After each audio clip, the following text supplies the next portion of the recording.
तर लोकांनी दिलेली संधी ती घालवू नका, त्याचं सोनं करा असं भरत गोगावलेंनी म्हटलं। भरत गोगावले यांनी शरद पवार गटाचे आमदार राजू खरे यांना हा सल्ला दिलाय।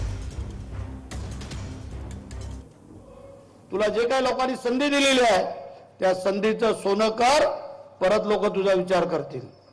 मुंबईला पण यायला पाहिजे तुमची कामं व्हायची असतील तर, आणि मतदारसंघात पण थांबायला पाहिजे लोकांच्या समस्या ऐकण्यासाठी। समीकरण आहे, लक्षात ठेवा। नाही तर एखाद्या वेळेला नाही भेटला का लगेच तुम्ही चर्चा करायला सुरुवात नका करू। तो तुमच्याच कामासाठी मुंबईला मंत्रालयात आलेला असेल, आमच्यासारख्यांना, शिंदे साहेबांना, देवेंद्रजींना, अजितदादांना भेटण्याचा प्रयत्न कराल। कारण तो जे आता पक्षामध्ये आहे, ज्या पक्षातून निवडून आलाय त्या पक्षाची सत्ता नाही। सत्ता नसेल तर निधी फक्त मिळणार 5 कोटी। 5 कोटीमध्ये एवढ्या मोठ्या मतदारसंघाला काय करणार वर्षाला? आणि म्हणून करता आमच्यासारख्यांचं सहकार्य त्याला निश्चित लागणार आहे आणि ते आम्ही करणार आहे, हे तुमच्या लोकांसाठी।